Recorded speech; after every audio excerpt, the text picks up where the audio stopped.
অবাকি তো সেই কখন বেরিয়ে গেছে, জানি না ও এখন কোথায় আছে। আদৌ ওই সপ্ত পাহাড়ের খোঁজও পেয়েছে কিনা সেটাও তো জানি না। আর যদি সপ্ত পাহাড়ের খোঁজ নাই পায় তাহলে কি করে ওই অগ্নিধার পাখির সন্ধান পাবে? আর এদিকে তো সময় থেমে নেই, একে একে সময়ও পেরিয়ে যাচ্ছে। জানি না অবাকির এখন কি অবস্থা। পথে আবার কোনো বিপদ আপদ হলো নাকি সেটাও তো বুঝতে পারছি না। তবে এখন আমার নিজের উপরে বড্ড ঘেন্না হচ্ছে, কারণ আমি এতটা দিন অবাকিকে ভুল বুঝে এসেছি। আমি ভেবেছি অবাকি আমার মায়ের এই অবস্থার জন্য দায়ী, আর কানি বুড়ি তো আমাকে এটাই বুঝিয়েছিল।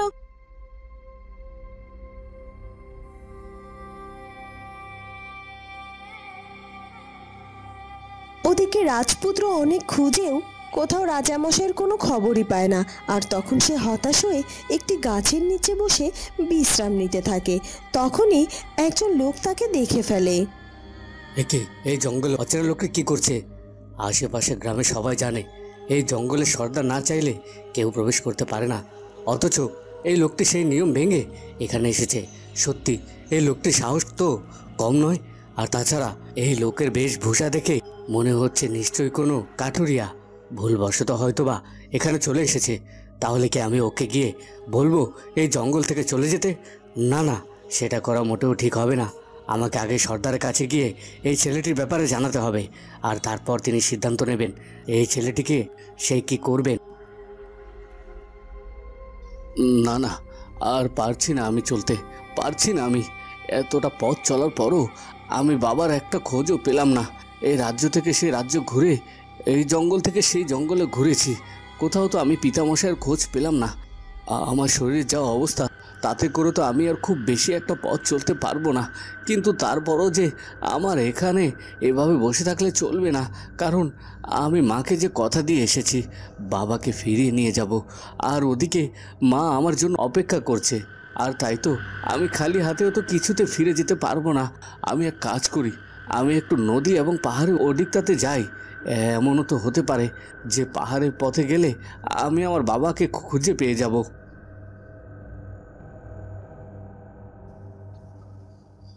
ওদিকে মন্ত্রী আবারও রাজার কাছে যায়। কি হলো কি মহারাজ, আপনার মৃত্যুর প্রহর গুনতে কেমন লাগছে? আর সামান্য কিছুটা সময়, তারপর সন্ধে হয়ে আসবে, তারপর বাকি থাকবে রাতটুকু। আর রাত তো দেখতে দেখতেই পার হয়ে যাবে, তারপরেই আপনার মৃত্যুর সময়। আর তখন আমি নিজের হাতে আপনাকে হত্যা করে আমার আর আমার পুত্রের পথের কাঁটাটাকে চিরতরে দূর করে ফেলবো। মন্ত্রী, তুমি যতই উল্লাস করো আর যাই বলো না কেন, তোমার মনের আশা পূরণ তো নাও হতে পারে। কারণ বিধাতা একজন আছে, আর তিনি না চাইলে কাউকে প্রাণে মেরে ফেলা এতটা সম্ভব নয়। বিধাতা যদি আমার সহায় থাকেন তাহলে তুমি কিছুতেই আমার কোনো ক্ষতি করতে পারবে না। সত্যি মহারাজ, আপনার দম আছে বলতে হবে, না হলে এত মার খাবার পরও আপনি আপনার মুখের জোরে কিভাবে কথা বলতে পারেন? সর্দার সর্দার, একটা বিশেষ খবর আছে, আর সেটা হলো আমাদের আস্তানার পাশে একজন যুবককে দেখে এলাম, আর সে সব বাধা নিষেধ ভঙ্গ করে এই জঙ্গলে ঢুকে পড়েছে। কি বলছো কি? কোনো এক যুবক এই জঙ্গলে ঢুকে পড়েছে মানে? তার মানে কি সে জানে না যে জঙ্গলে প্রবেশ করা নিষেধ? কই সেই যুবক কই? তাকে কি ধরে আনোনি? মাফ করবেন সর্দার, আপনার অনুমতি ছাড়া তো আমরা কিছুই করতে পারি না, আর তাই ওই যুবককে ধরে নিয়ে আসিনি। তবে হ্যাঁ, ওই যুবক এখনও ওই গাছের নিচে বসে আছে, আর আমরা এক্ষুনি গিয়ে ওকে ধরে নিয়ে আসতে পারবো। তাহলে দেরি করছো কেন হতচ্ছাড়া? এক্ষুনি যাও, গিয়ে ওকে ধরে নিয়ে এসো। একজন যুবক এই আস্তানার আশেপাশে এসেছে, তার মানে কি কেউ আমার খবর পেয়ে আমাকে মুক্ত করতে এসেছে? হে বিধাতা, যদি সেটাই হয় তাহলে তুমি তাকে সাহায্য করো।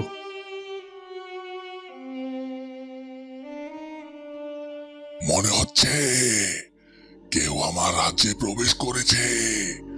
মনে হচ্ছে কি?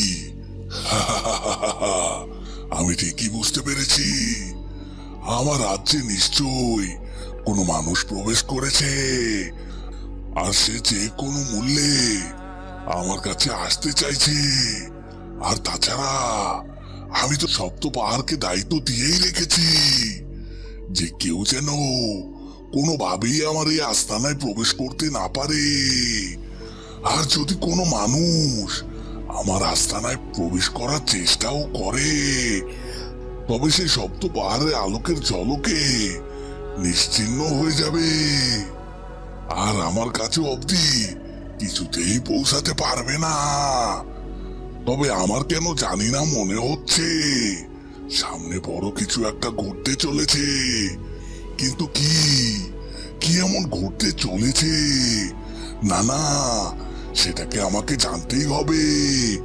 আর আমি এটাও বুঝতে পারছি যে ইতিমধ্যে আমার সপ্ত পাহাড় নিশ্চয়ই কারোর উপর শক্তি প্রয়োগ করে তাকে শেষ করে দিয়েছে।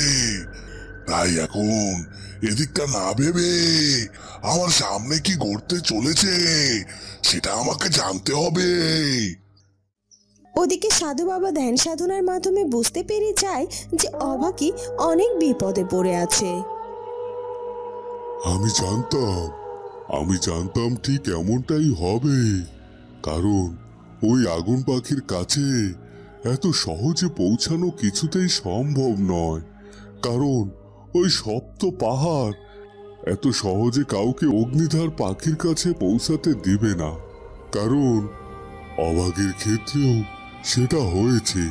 অভাগীর উপর তাদের জ্যোতি নিক্ষেপ করেছে, আর অভাগী সেই জ্যোতি সহ্য করতে না পেরে অজ্ঞান হয়ে পড়ে গেছে। কিন্তু তারপরও অভাগী এভাবে হেরে যেতে পারে না। অভাগী যেহেতু সাহস করে ওই সপ্ত পাহাড় পর্যন্ত পৌঁছাতে পেরেছে, তখন বাকি পথটাও আমাকে অভাগীকে সাহায্য করতে হবে। কারণ একবার ওই আলোক রশ্মির কারণে জ্ঞান হারিয়ে ফেলেছে, আর তাই আবার যদি কোনোভাবে অভাগীর জ্ঞান ফিরে আসে, তাহলে অভাগী অনায়াসে আগুন পাখির কাছে যেতে পারবে। কিন্তু কি উপায়ে আমি অভাগীর জ্ঞান ফেরাতে সাহায্য করব? আমি তো এখন চাইলেও অভাগীর কাছে যেতে পারবো না। না না, আমাকে কিছু একটা ভাবতে হবে। এ কথা বলে সাধু বাবা আবারও তার চোখ বন্ধ করে, আর কিছুক্ষণ পরই সে আবারও তার চোখ খোলে। এই তো একটা উপায় পেয়েছি আমি। অবাকের খুব কাছাকাছি রয়েছে রাজকুমার, আর তাই রাজকুমারকে দিয়ে আমাকে অভাগীকে সাহায্য করতে হবে। আর তার জন্য যা করার আমাকে এখানে বসেই করতে হবে। কিছু মনে করে কিছু একটা করতে হবে।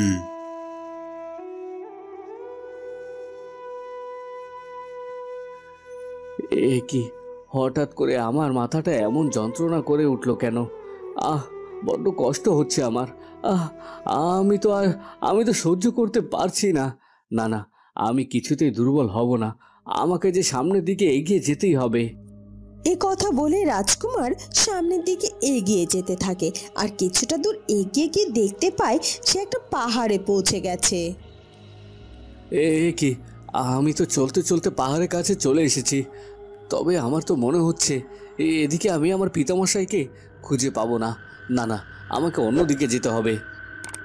তখনই রাজপুত্র দেখতে পায় যে সেখানে কেউ একজন অচেতন হয়ে পড়ে আছে। এ কি, এখানে এভাবে কে অজ্ঞান হয়ে পড়ে আছে? এক্ষুনি আমাকে ভালো করে এগিয়ে গিয়ে দেখতে হবে। এ কি, এ তো আমার অভাগী। কিন্তু আমার অভাগীর এই অবস্থা কেন? আর ও এখানেই বা কি করে এলো? অভাগী, কথা বলো। অভাগী, চোখ খোলো। এই আমি এসে গেছি, তোমার আর কোনো ভয় নেই। অভাগী, এ কি, অভাগী তো কোনো কথাই বলছে না। এক্ষুনি ওর জ্ঞান ফিরিয়ে আনতে হবে। ওদিকে তোতা পাখি বাড়িতে ফিরে অভাগীকে কোথাও দেখতে না পেয়ে বড্ড হতাশ হয়ে পড়ে। সেই কতটা সময় হলো আমি বাড়িতে ফিরে এসেছি, কিন্তু এখন পর্যন্ত তো আমি একটিবারের জন্য আমার মেয়েটাকে দেখতে পেলাম না। কোথায় কোথায় গেল আমার মেয়েটা? আর ঘরের মধ্যেও তো উকি দিয়ে দেখলাম, কিন্তু সেখানেও তো ও নেই, আর বাড়ির বাইরেও কোথাও নেই। তাহলে কোথায় কোথায় গেল আমার মেয়েটা? সত্যি এখন ওর জন্য আমার খুব চিন্তা হচ্ছে। আর আমি ফিরতে এতটা দেরি করে ফেলেছি। আসলে ওদিকে নাগিনীর সাথে কথা বলতে বলতে আমার অনেকটা দেরি হয়ে গেছে। আসলে এতটা সময় আমার ওখানে থাকাটা মোটেও ঠিক হয়নি, ফিরতে এতটা দেরি হয়ে গেল। এখন তো এসে অভাগীকে কোথাও দেখতে পাচ্ছি না। তাছাড়া দিদিকেও তো দেখছি ওখানে চুপটি করে মুখটা ভার করে বসে আছে। মুখখানা দেখতে কি শুকনো দেখাচ্ছে, কিন্তু কেন কিছুই তো বুঝতে পারছি না। সেই তখন থেকে দেখছি এই তোতা পাখিটি এদিক ওদিক ছোটাছুটি করছে, তবে আমি খুব ভালো করে বুঝতে পারছি যে তোতা পাখিটি নিশ্চয়ই আমার অভাগীকে খুঁজছে, কারণ আমি খুব ভালো করেই বুঝতে পারছি তোতা পাখিটি আমার অভাগীকে অনেক ভালোবেসে ফেলেছে। আর তাছাড়া এর আগে অভাগী ঠিক যেখানে যেখানে গিয়েছে এই তোতা পাখিটিও অভাগীর পিছু পিছু গিয়েছে। আর অভাগীর সাথে তোতা পাখিটির বেশ ভালো বন্ধুত্ব হয়েছে। আর অভাগী তো এখন বাড়িতে নেই, আর সেটা হয়তো বা ও জানেই না। তবে আমার কেন জানি না মনে হয় এই তোতা পাখিটি আমার অভাগীর সাথে থাকলে আমার অভাগী ভালো থাকবে। আর ওই তোতা পাখিটি ওকে সবসময় ওর মায়ের মতো আগলে আগলে রাখে।